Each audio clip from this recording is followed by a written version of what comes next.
देखो IIT 25 का एक क्वेश्चन करते हैं। IIT 25 एडवांस में पूछा गया है क्वेश्चन। ये क्वेश्चन के डाटा नोट करो। Left and right compartment of thermally isolated container. Thermally isolated मतलब बाहर से हीट आ नहीं सकती, जा नहीं सकती। Delta Q is equal to 0। Length L है, separated by thermally conducting movable piston of A। ठीक है। The left and right compartment are filled with 3/2 mole and 1 mole. इसमें आपने फिल कर दिया 3/2 मोल और इसमें आपने फिल कर दिया 1 मोल। ठीक है, respectively. In the left compartment the piston is attached bye A spring with the spring constant K। Natural length spring की देखो, स्प्रिंग K गिवन है और length is given that is 0.4 L।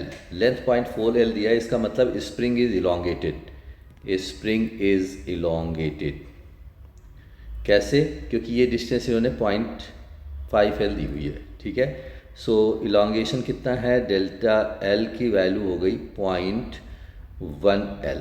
ठीक है, सो स्प्रिंग फोर्स कितना हो जाएगा? Spring force की वैल्यू हो जाएगी that will be 0.1 into K into L। इतना फोर्स स्प्रिंग लगा रहा होगा। ठीक है, इन थर्मोडायनामिक इक्विलिब्रियम अचीव हो चुका है। इसका मतलब अब एक्सचेंज ऑफ हीट नहीं हो रहा है। और जो ये पिस्टन है, this piston is thermally conducting, लिखा हुआ है इन्होंने थर्मली कंडक्टिंग है। इक्विलिब्रियम अचीव हो गया। इसका मतलब temperature of left side is equal to temperature of right side. Temperature of left is equal to temperature of right. ये बात क्लियर हो गई। ठीक है, under the above condition if the pressure in the right compartment is this much. मतलब right compartment में pressure निकालना है, ये प्रॉब्लम हो गई। राइट कंपार्टमेंट में प्रेशर निकालना है, तो अब क्या करें? इस पिस्टन का इक्विलिब्रियम चेक कर लेते हैं। Consider equilibrium of piston. So इस पे एक फोर्स तो लग रहा होगा स्प्रिंग का, एक स्प्रिंग का फोर्स हो गया। That force will be 0.1 KL। एक प्रेशर हो गया P1 इंटू ए और एक प्रेशर हो गया P2 इंटू ए। सो आप कह सकते हो in equilibrium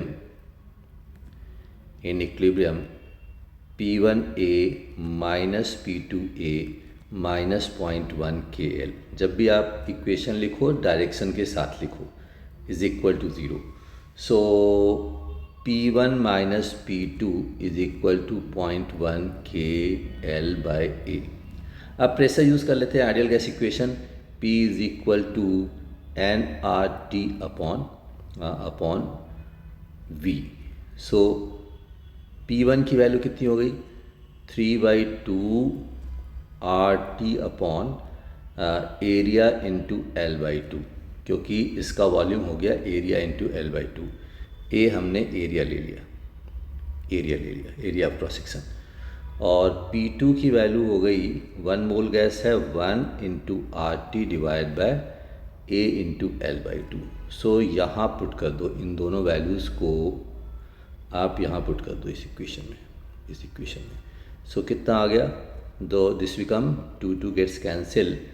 I will get 3RT by AL minus 2RT by AL is equal to 0.1 KL by A।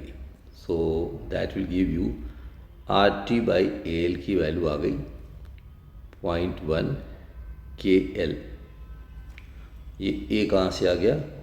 A से हमने डिवाइड कर दिया था, राइट, A आ गया। ठीक है, ये हमारे पास एक इक्वेशन आ गया। सही है, this is the equation I got. अब वो पूछ रहा है प्रेशर कितना होगा? Pressure along right side, pressure in right chamber. और राइट चैम्बर में हमने प्रेशर निकाला हुआ है। राइट चैम्बर में प्रेशर इतना आया हुआ है, सही ना? सो इसकी वैल्यू देखो कितनी आएगी? P2 is that will be 2RT by AL। सो यहाँ पे 2 से मल्टीप्लाई कर दो, प्रॉब्लम आपकी सॉल्व। तो कितना हो गया 0.2 KL/A, राइट। अब इन्होंने देखो, इन्होंने दिया हुआ है कि अल्फ़ा की वैल्यू बताओ। So you have to tell me the value of alpha. इससे आपका अल्फ़ा आ जाएगा, alpha is equal to 0.2 and problem is solve. आसान सा क्वेश्चन है, पेशेंस के साथ करोगे हो जाएगा, right. Thank you very much.